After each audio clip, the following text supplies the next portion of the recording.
السلام علیکم ورحمۃ اللہ وبرکاتہ۔ سورہ بقرہ آیت نمبر 153۔ اعوذ باللہ من الشیطان الرجیم، بسم اللہ الرحمن الرحیم۔ یا ایہا الذین آمنوا استعینوا بالصبر والصلاۃ ان اللہ مع الصابرین۔ اے ایمان والو، جب کوئی مشکل درپیش ہو تو صبر اور نماز سے مدد لو، یقیناً اللہ صبر کرنے والوں کے ساتھ ہے۔ اب یہاں پہ موضوع تھوڑا سا بدل گیا ہے، یعنی مشکل اور آڑے وقت میں صبر اور نماز سے مدد لینے کا حکم دیا جا رہا ہے۔ پہلے اسی سورہ میں یعنی سورہ بقرہ میں ہی آیت نمبر 45 میں بھی یہ حکم گزر چکا ہے۔ اس مقام پر اس کی مناسبت یہ ہے کہ تحویل قبلہ کے ساتھ ساتھ امت مسلمہ کو جس امامت کے لیے تیار کرنا مقصود ہے، تو اس کی راہ میں بے شمار مشکلات اور مصائب پیش آنے والے تھے۔ لہٰذا اے مسلمانوں، حکم دیا گیا کہ ایسے اوقات میں صبر اور نماز سے کام لینا۔ صبر سے انسان بہت سی مشکلات پر قابو پا لیتا ہے، اور نماز ان حالات میں نفس انسانی کو اطمینان بخشتی ہے۔ بندے کا اللہ پر توکل بڑھتا ہے، اور یہی توکل مشکلات میں ثابت قدم رہنے کے لیے ایک بہت بڑا سہارا بھی ثابت ہوتا ہے۔ صبر کرنے والوں کے ساتھ اللہ کے ساتھ ہونے کا معنی یہ ہے کہ ایسے لوگوں کو اللہ تعالیٰ کی طرف سے اعانت اور توفیق نصیب ہوتی رہتی ہے۔ جیسا کہ مثل مشہور ہے کہ صبر کا پھل میٹھا ہوتا ہے، اور یہ بات ہر انسان کو اپنے ذاتی تجربات کی بنا پر بھی معلوم ہو سکتی ہے اور ہوتی رہتی ہے۔ آیت 154۔ وَلَا تَقُولُوا لِمَن يُقْتَلُ فِي سَبِيلِ اللَّهِ أَمْوَاتٌ بَلْ أَحْيَاءٌ وَلَٰكِن لَّا تَشْعُرُونَ۔ اور جو لوگ اللہ کی راہ میں شہید ہو جائیں انہیں مردہ نہ کہو، کیونکہ وہ حقیقتاً زندہ ہیں، مگر تم ان کی زندگی کی کیفیت کو سمجھ نہیں سکتے۔ اب یہاں پہ موت کا لفظ اور اس کا تصور انسان کے ذہن پر ایک بہت حوصلہ شکن اثرات ڈالتا ہے، اور لوگوں میں جذبہ جہاد فی سبیل اللہ کے سرد پڑ جانے کا اندیشہ ہوتا ہے۔ لہٰذا اس آیت میں شہداء کو مردہ کہنے سے روک دیا گیا۔ علاوہ ازیں یہ ایک مسلمہ حقیقت ہے کہ شہید کی موت قوم کی حیات کا سبب بنتی ہے، اور شہید دراصل حیات جاوداں پا لیتا ہے، اور اس سے روح شجاعت بھی تازہ ہو جاتی ہے۔ صحیح احادیث میں بھی ہمیں شہداء کی اس زندگی کے متعلق پتہ چلتا ہے۔ آپ صلی اللہ علیہ وآلہ وسلم نے فرمایا کہ شہداء کی روحیں سبز پرندوں کے جسم میں ہوتی ہیں، اور ان کے لیے عرش کے ساتھ کچھ قندیلیں لٹکی ہوئی ہیں۔ یہ روحیں جنت میں جہاں چاہتی ہیں سیر کرتی ہیں، پھر ان قندیلوں میں واپس آ جاتی ہیں۔ سبحان اللہ۔ وَلَنَبْلُوَنَّكُمْ بِشَيْءٍ مِّنَ الْخَوْفِ وَالْجُوعِ وَنَقْصٍ مِّنَ الْأَمْوَالِ وَالْأَنفُسِ وَالثَّمَرَاتِ وَبَشِّرِ الصَّابِرِينَ۔ اور ہم تمہیں ضرور خوف اور فاقہ میں مبتلا کر کے، نیز جان و مال اور پھلوں کے خسارہ میں مبتلا کر کے تمہیں آزمائیں گے۔ اور اے نبی صلی اللہ علیہ وآلہ وسلم، ایسے صبر کرنے والوں کو خوشخبری دے دیجیے۔ مسلمانوں پر خوف اور تنگ دستی کا خوف، یہ خطاب ڈائریکٹ مسلمانوں سے ہے۔ خوف سے مراد وہ ہنگامی صورتحال ہے جو جنگ احزاب سے پہلے ہر وقت مدینہ کی آزاد چھوٹی سی ریاست کے گرد منڈلاتی رہتی تھی۔ ایک دفعہ خود رسول اللہ صلی اللہ علیہ وآلہ وسلم نے فرمایا، کاش آج رات کوئی میرا پہرا دے تاکہ میں سو سکوں۔ یہ سن کر سیدنا سعد بن ابی وقاص مسلح ہو کر آ گئے اور کہا، یا رسول اللہ صلی اللہ علیہ وآلہ وسلم، میں پہرا دیتا ہوں، آپ صلی اللہ علیہ وآلہ وسلم سو جائیں۔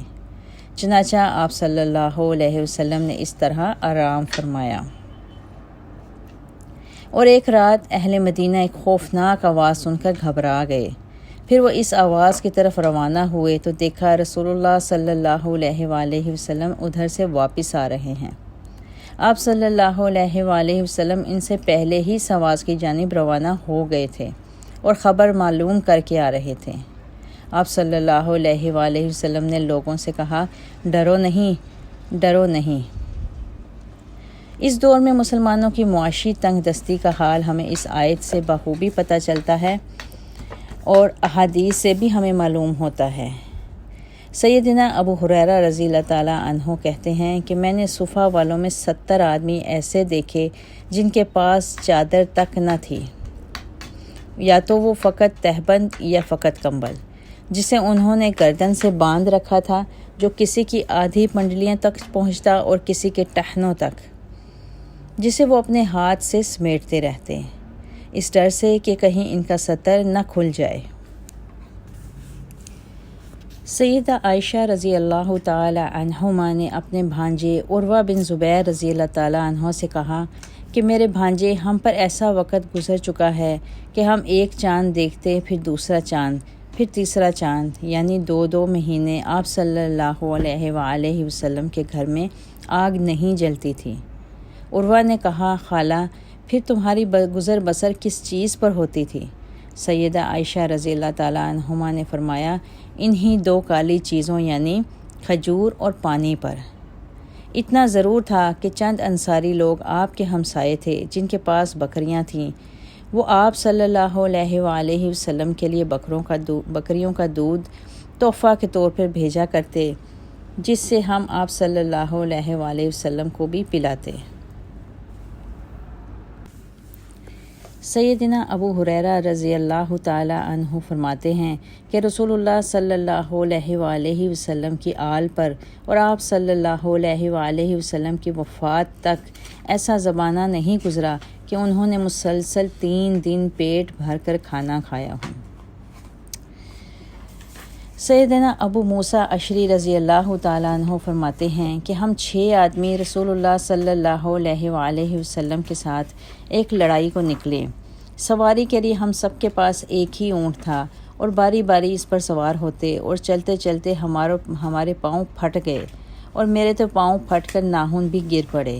اس حال میں ہم پاؤں پر چیتھرے لپیٹ لیتے، اسی لیے اس لڑائی کا نام غزوہ ذات الرقاع، چیتھروں والی لڑائی پڑ گیا۔ خوف کے علاوہ فاقہ، جان و مال اور پھلوں میں خسارہ، یہ سب ایسی صورتیں ہیں جو اسلام کی راہ میں رسول اللہ صلی اللہ علیہ وآلہ وسلم اور صحابہ کرام کو پیش آتی رہیں، اسی لیے انہیں اس آیت میں صبر اور نماز سے مدد لینے کی ہدایت کی گئی ہے۔ الذین اذا اصابتهم مصیبۃ قالوا انا للہ وانا الیہ راجعون اولئک علیہم صلوات من ربہم ورحمۃ واولئک هم المہتدون۔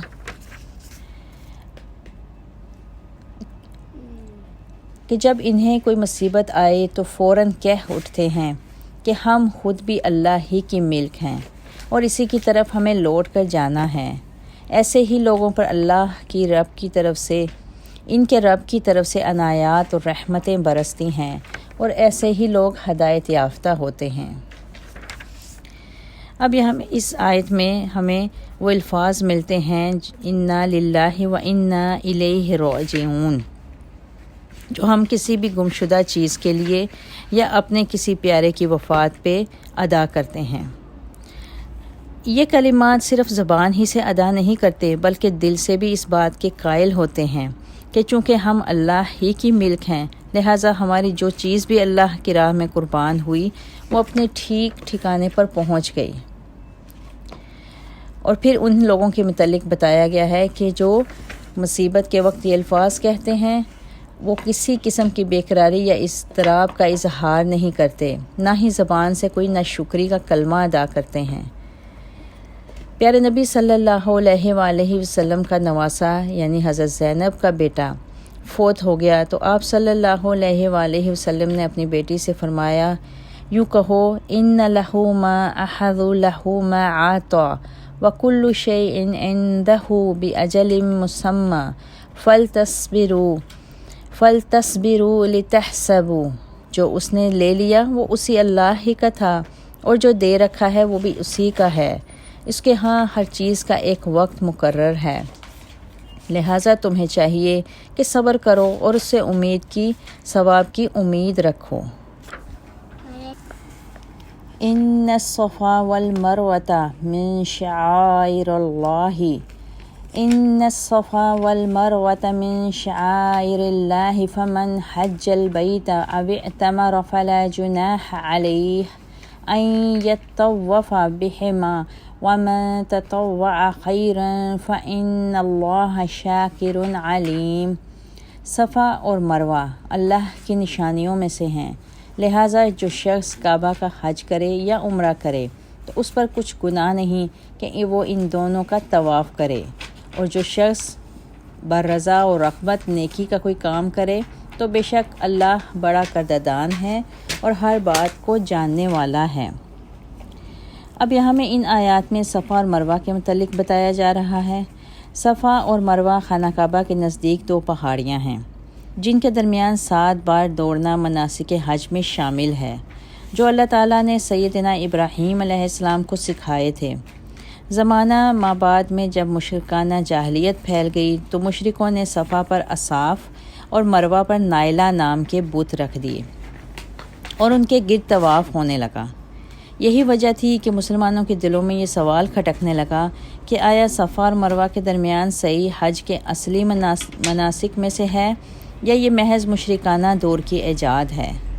چنانچہ اس آیت کے ذریعے اللہ تعالیٰ نے مسلمانوں کی اس غلط فہمی کو دور کر کے صحیح بات کی طرف رہنمائی فرمائی، اور ہمیں احادیث سے بھی پتہ چلا کہ صفا اور مروہ کے طواف میں کیا قباحت سمجھی جاتی تھی۔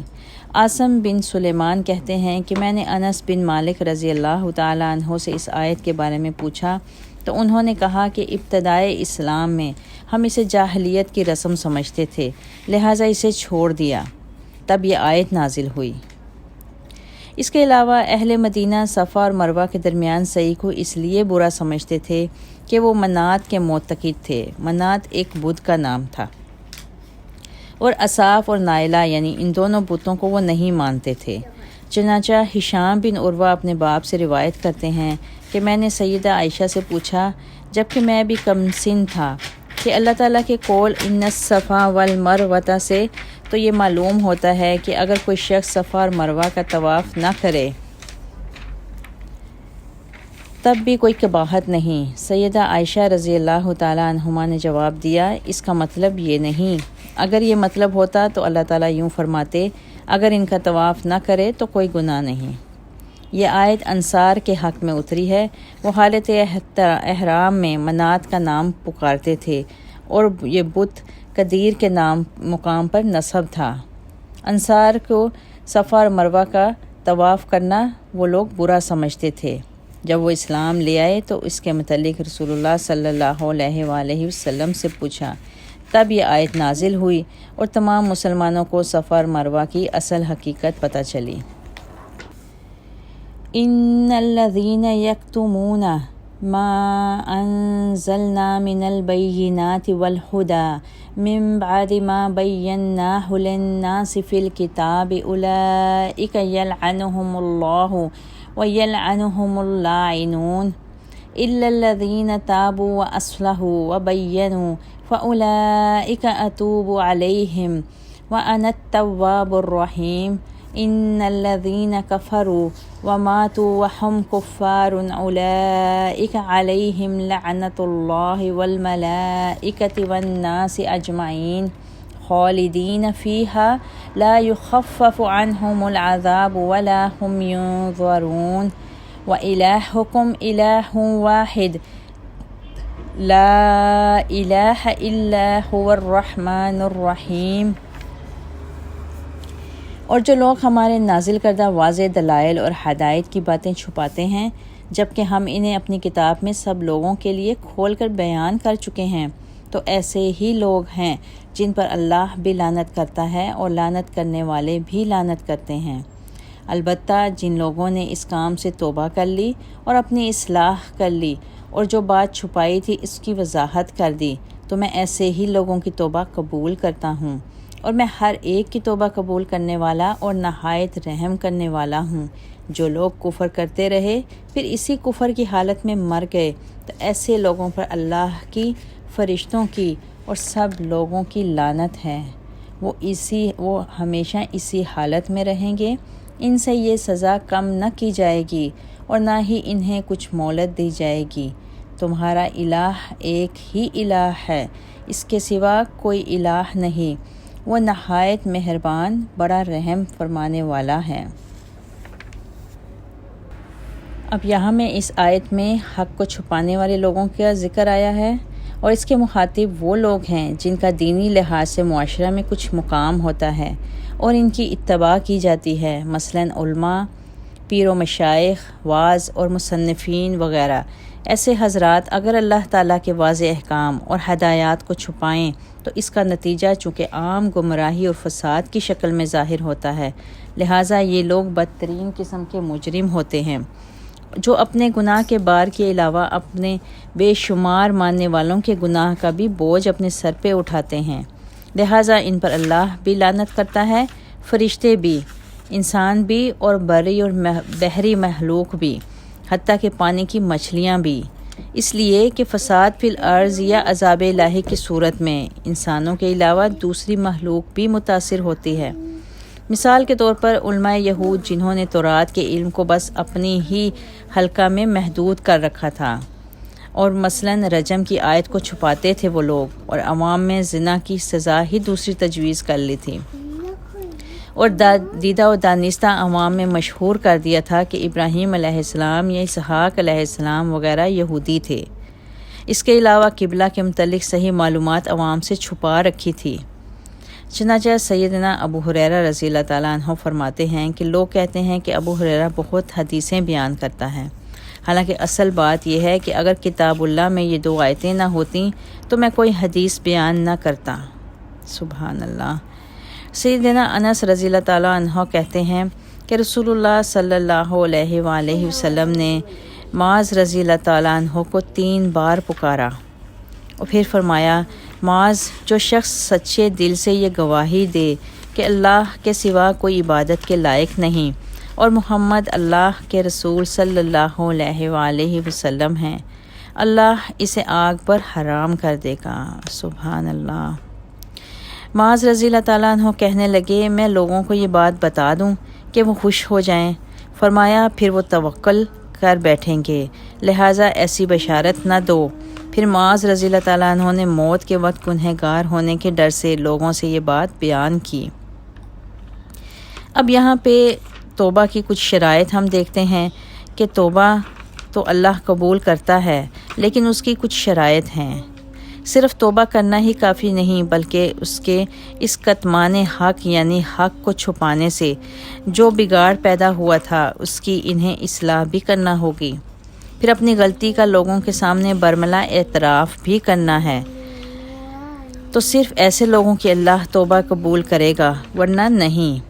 اس کی مثال ہم یوں بھی یہ لے سکتے ہیں کہ ایک مصنف احکام الہی کی غلط تعویل کر کے اپنے غلط خیالات پر مشتمل ایک کتاب شائع کر دیتا ہے، بعد میں توبہ کر لیتا ہے، لیکن اس کے جو ملحدانہ خیالات عوام میں پھیل چکے، جب تک وہ ان کی تردید میں اپنی دوسری کتاب لکھ کر اس پیدا شدہ بگاڑ کی اصلاح نہ کرے گا، اس کی توبہ قبول ہونے کی توقع نہیں ہوگی۔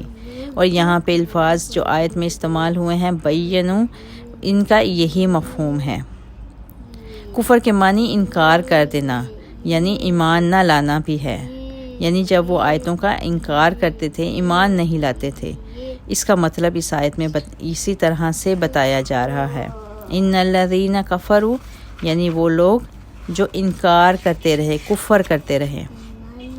اب یہاں پہ کفر کا مطلب چھپانا بھی اور ناشکری کرنا بھی ہے، لہٰذا موقع کے لحاظ سے یہ سب معنوں میں استعمال ہو رہا ہے۔